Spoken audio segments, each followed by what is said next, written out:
संतान सप्तमी व्रत में अगर आप यह गलती करेंगे तो आपके संतान को हो सकता है खतरा। तो वह कौन सी गलती है, जानने के लिए वीडियो को पूरा देखें। संतान साधने की व्रत कथा, आपसे निवेदन है कि इस व्रत को पूरी कथा सुने, क्योंकि आधा अधूरा सुनने से कथा का प्रभाव घट जाता है। तो आइए शुरू करते हैं। पूजा के बाद कथा सुनने का महत्व सभी हिंदू व्रत में मिलता है। संतान सप्तमी व्रत की कथा पति पत्नी साथ मिलकर सुने तो अधिक प्रभावशाली माना जाता है। इस व्रत का उल्लेख श्री कृष्ण ने युधिष्ठिर के सामने किया था। उन्होंने बताया, यह व्रत करने का महत्व लोमेश ऋषि ने उनके माता पिता देवकी वासुदेव को बताया था।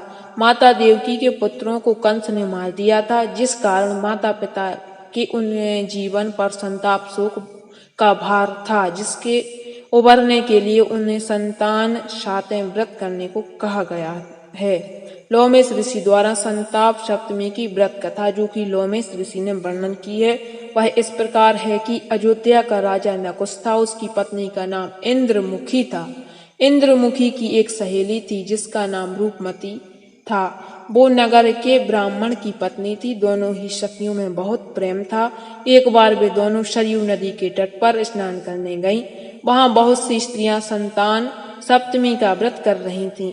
उसकी कथा सुनकर इन दोनों सखियों ने भी पुत्र प्राप्ति के लिए इस व्रत को करने का निश्चय किया। अगर आप अभी तक इस वीडियो को देख रहे हैं तो कथा को पूरी सुनकर जाएं, क्योंकि आधा अधूरा ज्ञान किसी काम का नहीं होता और पाप लगता है। तो वीडियो को पूरा देखें।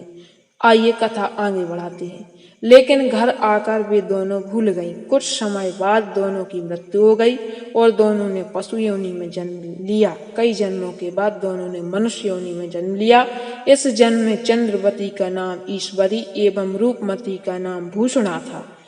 ईश्वरी राजा की पत्नी एवं भूषणा ब्राह्मण की पत्नी थी। इस जन्म में वे दोनों में बहुत प्रेम था। इस जन्म में भूषणा को पूर्व जन्म की कथा याद थी, इसलिए उसने संतान सप्तमी का व्रत किया, जिसके प्रताप से उसे 8 पुत्र प्राप्त हुए। लेकिन ईश्वरी ने इस व्रत का पालन नहीं किया, इसलिए उसकी कोई संतान नहीं थी। इस कारण उसे भूषणा से ईर्ष्या होने लगी थी।